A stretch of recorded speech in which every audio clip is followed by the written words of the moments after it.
Hello, and welcome to the Exponential Growth Podcast, powered by Analyst Investors. I'm your host, David Olivencia, co-founder of Analyst Investors, and a passionate advocate for leveraging innovation and technology to drive success. Let's get started. This is Exponential Growth.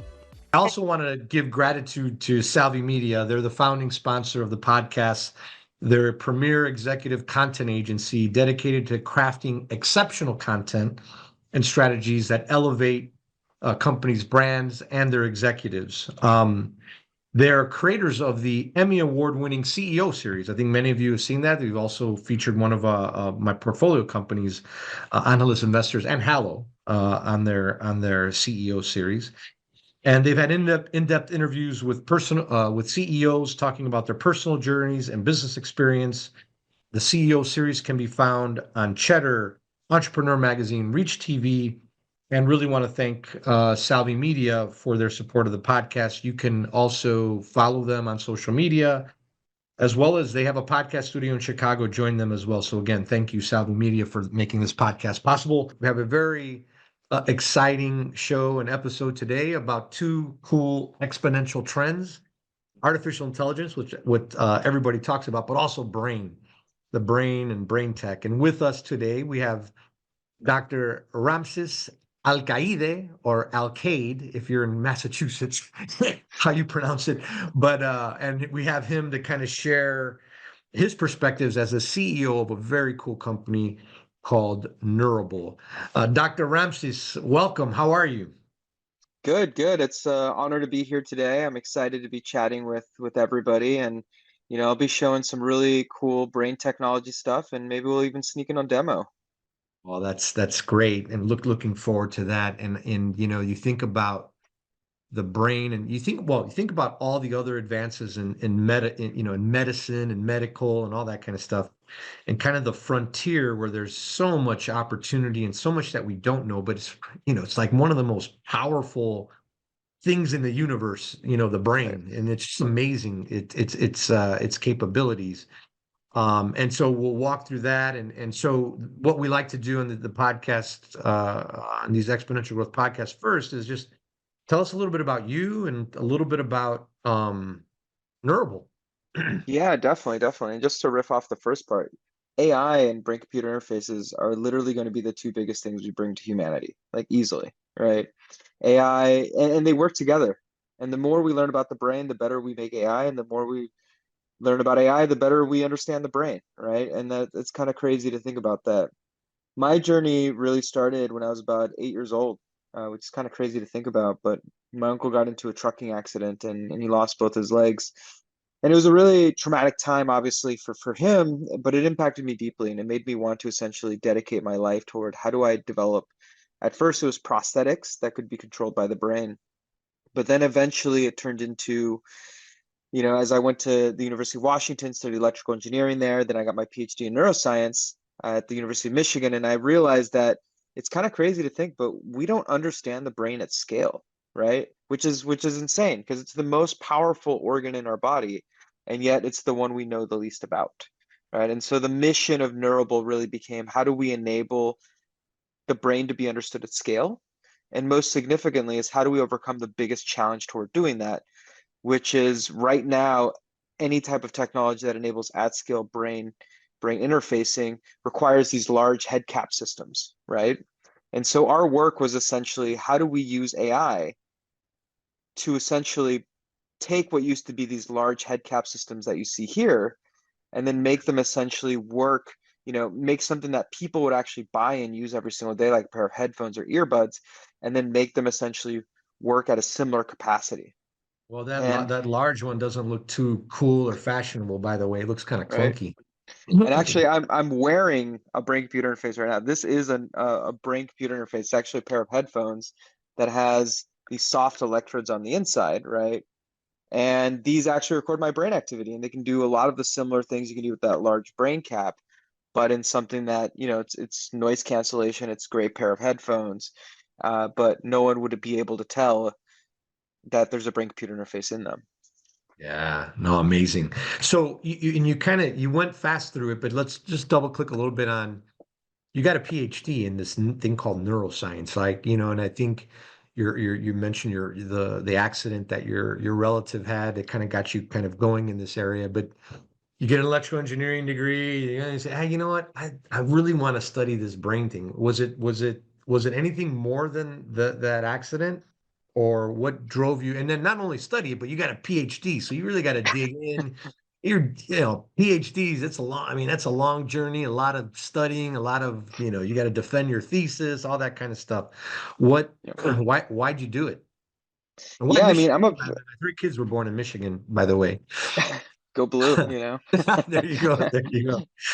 So I've always been a very mission-driven individual, right? And when my uncle got into this accident, I wanted to build brain-controlled prosthetics. So just as kind of the first thing that I did was I thought to myself, like, all right, well, how do I even build these prosthetics, like get them connected? And so the first step was go to college, right? So I studied, I went to college, studied electrical engineering. I actually worked with prosthetics teams at the University of Washington. And then the next step from there was like, hey, now how do I connect these to the brain? Right. And so that's where the next step came in, which is I guess I got to go learn neuroscience and like build this out. Right. And but really kind of the theme here is that it wasn't so much that I had a plan from the very beginning. It was just like I knew what the next step was to open up this pathway. And I actually thought that I was going to go into academia and build like prosthetics and do all this other stuff. But once we designed the first system in grad school, and I saw this bigger problem of understanding the brain at scale, I took the innovation that we developed to the patenting office, and I told them, hey, we have this incredible way of recording the brain at scale that's super high resolution. Like, how do we change the world with this? And they're like, well, we're going to go out and pitch it to Pfizer, and we're going to pitch it to all these groups, and then if not, we'll put it into the patenting office for a couple of years and try again. And I was like, what? Like that's not like it's gonna take forever. Those aren't even the right people, right? And so they kind of just like laughed a little bit and they were like, well, you could always do a startup, and I guess I was like, all right, I guess that's the next step, right? So it's like whatever the mission told me to do next is what I did. And the same thing is true with the company now. It's like all the pivots and changes that we've had to do to evolve have been because that's what the mission needs for it to succeed, right? And so I've been more married on the mission over necessarily how to solve that mission. And I think that's led us down a really great direction. Excellent. So you get the PhD, you do this, you get there, and then you say, hey, I'm going to do this startup. So walk us through this kind of journey of the startup and the accomplishments that you've had and where you're at today. Yeah, I mean, honestly, I didn't think it was going to take this long. Just to be honest with you. No, You know, everything always take longer. Everything always takes longer than you think. It's crazy. yeah, we created this technology in 2011 as part of my PhD work, and essentially what it enabled us to do was increase the signal that we picked up from these devices. And at that time, it was used essentially for children who had severe cerebral palsy. That was the main kind of direction that we tackled it in. And so back then, it was this gel cap, right? And our goal was like, all right, if we want to make this scalable, we have to get to an everyday form factor, right? And so it took, you know, over a decade's worth of work, 9 published papers, 8,000 people worth of data, but we've essentially gone to smaller form factors and, you know, tried to retain the signal to noise. So it's an all software solution. It uses AI to boost the signal, but we essentially had to create models from the gel caps all the way down to now earbuds and headphones. But that Yeah. journey was, very nonlinear. I thought that it was going to be a lot shorter, but everything goes wrong. You kind of have to pivot. I've learned a lot about fundraising, about storytelling. I transformed myself from somebody who, you know, was very much a scientist, like and an Yeah. engineer. Like that was who I was. That was my identity, right? To Yeah. now I got to lead this group of people. Like, how do I even do that? Like, how do I build a Yeah. team? How do I manage? Like, it's been a crazy journey. It's a different set of muscles, right? And it's different, I know lots of PhDs and it is, very bright, very smart, but it's a whole different set of muscles to, lead a team, tell a story, sell, Right. it is a whole different set of muscles. And, What I'll you, share, what I'll share, speaking about that muscle is like I feel like every 2 years I have to learn a new muscle. It's crazy. It's like Yeah. started out with engineering, went to, turning the company from a science engineering company that was R&D based to a company that builds a product. Like that's a whole different company, right? Oh yeah, yeah, And yeah. then now it's like a company that's building a business and doing sales and licensing, and that's a whole different set of skills, right? And it's like it's just been these Yeah. evolutions that I've had to adapt to, and like, it's I feel like I have to rehire myself every 2 years, you know? Well, and then you also have investors in there, right? You have investors and terms and all this kind of stuff, right? Fundraising. I mean, I definitely, and kudos. It's not easy, and I definitely know it's not easy. And you were talking about, signal to noise ratio, and I'm an electrical engineer, and in the what I guess it would have been early 90s, I studied digital signal processing and the ones and the zero. This was like really before kind of the cell phones was in the digital was just coming out. And you did the ones and you had all this noise and it was all this normal Gaussian curves that you were doing to determine if it was and get the right. Was it a one or it is a zero, right? And then it gave me the vision on, hey, these ones and zeros, they can get sent over airwaves, right? And or over the air. And then I'm like, well, if you can send digital things over the air to a smartphone, well, I know graphics are digital, I know video is digital, I know, Right. and if you're going to be able to I go, there's like I had I knew that kind of at that moment, I'm like, I know people are going to be able to walk around and are going to be able to download videos, everything we can do on our phone right now. I knew that was going to happen. I knew, I put those things together. And then, people, I was always like excited about computers and tech. People are like, why the hell are you so excited? And you're like, I don't know, because I know what's coming. I know what's coming. But And then the okay, internet so happened, oh yeah, like no, that's then crazy, yeah, then, right? then the internet happened, and and then like I was like, yeah, this is great, and there's all it's funny because there's all every year, I look to the future and I say it's just going to be an amazing future. Like, and I think I've Right. done that every year for the last 30 years, and even today I do the same thing. So, back to Neurable. So, Hmm. you had that product roadmap, and then now, kind of give us a sense of where you're at today, and what do you see, the breakthroughs in the future, and how this is going to be used. Yeah, definitely. I mean, I think today is a very exciting time for us as a company because all that hard work, the 10 years of work, and we've tried to make money multiple times, like we had this like VR headset in 2017, and we thought, okay, this is a socially acceptable form factor, and you can put brain sensors on it, right? And it turns out that, like, first of all, building a startup on a startup is not a good idea. And VR was very much a startup in 2017, right? And people are dealing with other problems. They're looking at like how do their six DOF controllers versus like making it wireless. Like brain computer interface wasn't anywhere near the roadmap, right? And so we had to do a significant pivot. And now we're finally in these form factors that people do use every single day. This isn't a startup, right? It's like we're licensing it to the biggest companies in the world. And it's essentially getting to the point right now where we're working with multiple partners, and just like your Apple Watches and your Fitbits all have heart rate sensors in them, very soon all of these headphone based and earbud based devices are going to have brain sensors in them, right? And seeing that, like, and here's the crazy part, like, it was awesome that this headphone system for Master Dynamic came out. Like that was great to see, and it's, I think, a huge milestone in the brain computer interface space. But I can see all the other partnerships happening on the back end, and like I see this world that's about to happen that very few people get to see, and it's just absolutely exciting and exhilarating, and it's just like refreshing my entrepreneurial spirit to get this out. Yeah, and you think about like all this all the heart data that I have, beats per minute, all the different, 50 to hundreds of different things you can find out about heart rate, pulse, all that kind of stuff.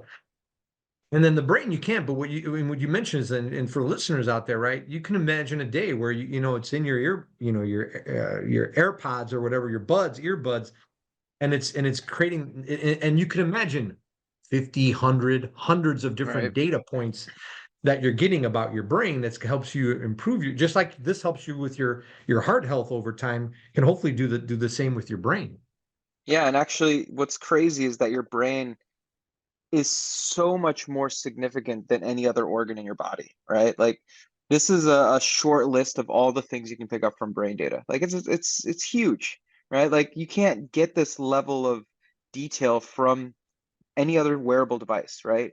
And for example, like a wristwatch, like the Apple Watch, for example, can pick up Parkinson's, but only after you have it, right? Because it's picking up all these downstream effects. So Yeah. your brain has been fighting Parkinson's and these tremors for years, and you can actually see that changing in the brain. And it's only until your brain has changed so much that you can't control it that you pick up the tremor from the watch, right? And so that's the power of the brain. It gives you such a powerful predictive capability in tracking some of the most significant diseases that impact humankind. Yeah, and I said like, oh, I can track 50 things. I don't even know what the heck the 50 things are. And you kind of laid them out there. And that's like kind of one dimension of those, right? You can do them Yeah, over time and all, it's like the data is amazing. And as you get more data, I mean, what's going to happen there is amazing. So you're when you think about the future of AI,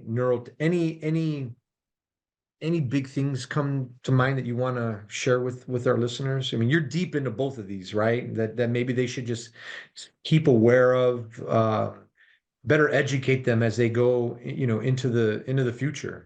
As an AI and brain, we have really, and I should maybe say that we have a global leader here, kind of at the thank you. intersection of those two that are here, and would love to hear your perspective of what our listeners should be thinking about as in those two technologies. Yeah, yeah, no, I think what I'll show you is some ways that we use AI in the brain together. Like I think that's a really kind of cool journey to go on. So here is actually a person reading a book for an hour and a half, right? You can see that this line here to the left is focus, and then this is time in the bottom. And when somebody's reading a book that's neurotypical, you can see that their focus is relatively high, and then they get tired, and then we tell them to take a break, and their focus recovers, right? But this is somebody with ADHD reading a book, right? And you can see just how much variability there is in their focus. What if you had that level of data? Right? Now what we can actually do is, and this is actually in the app, we can play music and change the audio so that whenever you get into this low focus zone, it actually like reminds you to get back into focus. And we're seeing people that had these ADHD responses essentially be able to maintain focus for long periods of time, which is absolutely amazing, right? But there's so much more we can do with this. For example, here is me meditating. You can see that I'm in high depth in this blue area, and then I get out of meditation in this yellow area. So I thought I was just terrible at meditating. And then I did a meditation session with Deepak Chopra, and look at my meditation there, right? So the fact that AI has enabled people to get brain data anywhere and try different things out now enables this exploration to happen that wasn't before possible, right? And knowing this data, I actually tried Headspace, Calm. I tried all these different apps. Couldn't get some of them to work. Some of them work better than others, but I was able to pick the one that was right for me, right? And that's super powerful, right? And there's so many cool things we can do. We're tracking brain metrics now, also when it comes to like brain age and health metrics with science, right? So this is actually me before South by Southwest. My brain age was 30 years old. I have these metrics here to the right. Delta's associated to sleepiness, beta's associated to mental readiness. And then I went to South by Southwest and I drank some wine at these events and I stayed up late, right? And like 50 years four old, days of this, 55. No. right, Oh, shoots my yeah. brain age up, right?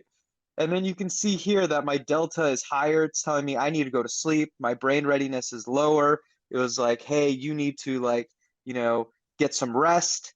And then when I took 2 or 3 days to recover, you can essentially see my brain age going back to its more normal, average and all my metrics coming back. So I can literally see the impact I'm doing to my brain.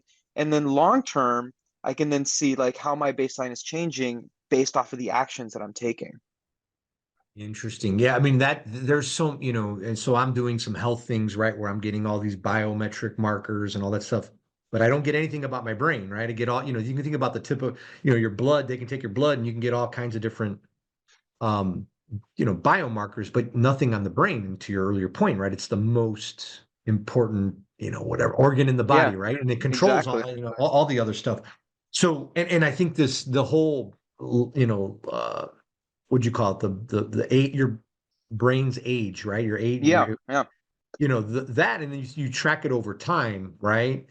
And so and there's the obvious things like, sleep, what you eat, um, maybe supplements, Hmm. what are things that other than you can go through the obvious ones, right? But are there kind of like the more not so obvious things that people can do to really, how far can you take your brain back, right? If you wanted to be 22-year-old brain, could you do it? And then what would be the unorthodox things that you would do to get there? That's a great question. I don't think I ever want to go back to being a 22-year-old in my brain. But if you're just talking about the health version Yeah, of it, the health part of yeah, it. Yeah, yeah, the yeah, health yeah. part of it. Yeah, Yeah. yeah. I mean, the, there's always the most important thing are the basics, right? Get exercise, get sleep, right? Like those are the two most important things, hands down, right? The things that we've identified that have helped me a ton is also not drinking alcohol. That impacts your brain age No. significantly. And I'm a big wine drinker. I love wine, Me too. like Me too. Me too. I know. so. I know. It's like you go, what do you pick? But getting that real-time feedback made it so that now I'm a little bit more conservative about it, right? Maybe I only ask for a 1 ounce pour, right? Unless it's a really good wine. So like it lets you do choices based off of, your out of the information you're getting. But honestly, 80% of the problem is sleep better, you know, um, do exercise, right? And a big thing is keep your brain active, right? But I think what's really powerful is some of these metrics that we can give you. For example, we can look at your gamma response. Gamma is related to neurodegeneration. So if your brain has a gamma response that's really low, what we can tell you, and that's this one right here, we can tell you, hey, you might benefit from gamma therapy, which is where they flash 40 hertz lights into your eyes, and it actually helps flush out some of the plaque that's building up inside your brain, right? Or if your alpha is really, really low, it means that you're dealing with a lot of stress. So maybe do some meditation or some breathing exercises. So we can use also machine learning to identify these changes based off of your health and how it's changing from your baseline, and then give you recommendations on top of it. So this is amazing. So how long would I have to wear? I mean, I guess the longer you wear this stuff, the better the data you're going to get. But if I wanted to get Hmm. my brain age, what do I have to? It's like what, after an hour or something like that, I get a good set, and I'd be roughly how long? What's your Yeah. thought? So about 30 minutes worth of data, which is most of the users of the product use the system about 1 to 3 hours a day, right? And we're able to get a really robust marker of your brain age and then provide you feedback on how to improve your brain health. Got it. And then because you have the brain age report, and then you had that alpha, gamma, other For report, sure. different report, or you get all that, 30 minutes, you're getting all that. Get all of that. You get Yeah. everything you need. Yeah. And then you also Yeah. get some suggestions based off of the information that we have. We have a smart AI agent that analyzes your brain activity and then says, like, hey, this is what I recommend for you in order to have a healthy brain. Wow.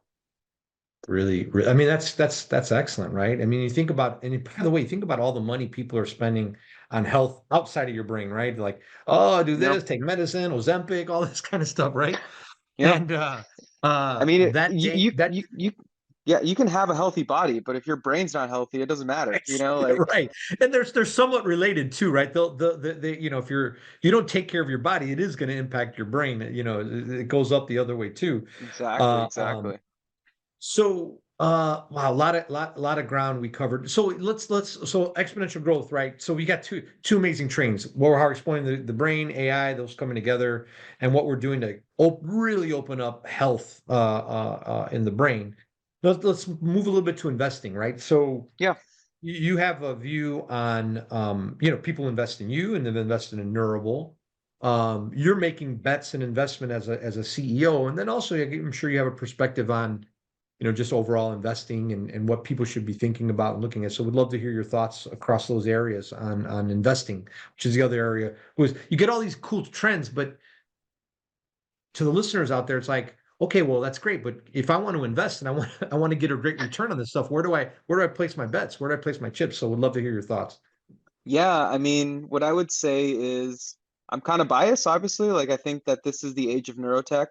It's actually such a big inflection point for us as a company because we're generating real revenue and we're growing at a significant margin that I invested in Neurable this time, right? I put 100K of my own money into the company because this is that moment, right? And my mom and dad have always been like, when can we invest? When can we invest? And I've always been like, whoa, like it's pretty high risk, like but this time around, I was like, I'm writing a 100K check. You don't have to write anything if you don't want to, but like, this is that moment. And I see this as a whole for both AI and neurotech in general. We're finally at an age where the AI technology enables neurotech to scale out. And in my opinion, the ones that are the going to be the biggest winners are the neurotech companies that focus on software, because you know anybody can make an EEG system, but whether it's headphones or earbuds, that's not the hard part. It's about making sure that those products work well enough that it actually delivers value to the customer and it's real value. And that's what we've really focused on. But there's other companies out there also tackling slightly different areas from a software approach. And what I would say in the non-invasive side, it's all about making better software. On the invasive side, you have to make the hardware, right? But on the non-invasive side, at least the bets that I'm making are AI, non-invasive brain-computer interfaces. Excellent. So how would people, if I wanted, if I'm a listener out there, I said, I love it, I get it, I want to get more data on my brain through Neurable, where the heck would I buy this thing? Yeah, that's a great, great question. I would say you can just go to our website, neurable.com, and that is the perfect place to get it. Also, I mean, I'll just throw this up real quick. Feel free to join our newsletter, learn more about the company. And on top of that, if you want to see some really crazy experiments that I've done personally with this neurotech, from driving car simulators to walking on fire, check out my Instagram. I love to run experiments. Well, walking, or the South by Southwest one after a couple glasses of wine, that one would be good. That would be great. Rams, so Instagram, any on social, you're on the gram, LinkedIn. I know you're on X. What are some Hmm. of the handles or things that you can share? How people get Yeah. in touch with you? I don't actually know the handles, but I can pull them up real quick. Well, guess what? Yeah. It's pretty Oh, easy. here we go. Ramses Yeah. Alcaide, Dr. Ramses Alcaide is pretty easy Yeah. to track down Exactly. across any of My these my areas. So my Instagram is at Ramses Alcaide, right? My LinkedIn is, I think it's just Ramses. Let me check. I'll check right yeah, now. I should have there's not prepared for this part. no, and there's not The that many. Pharaoh Ramses. There you go. We'll throw Yeah, it up there's on not the that many. screen. We'll throw it up with Yeah, AI. there you go. There you go. Yeah, there you go. We'll do that part of the editing. So, Ramses, Dr. Ramses, thank you for making it a priority. I know you got a lot of things going on coming up to share your perspectives on exponential growth, the excellent journey that Neurable has had. We wish you continued success. Make those brains, make humanity right better. Make these brains healthier, and have a lot of fun along the way and accomplish your mission in life, right, as well. So For sure. thank you, tons of success to you. Thank you. And thank you for backing us too. It's been a real honor to work with your team, honestly. Right, excellent.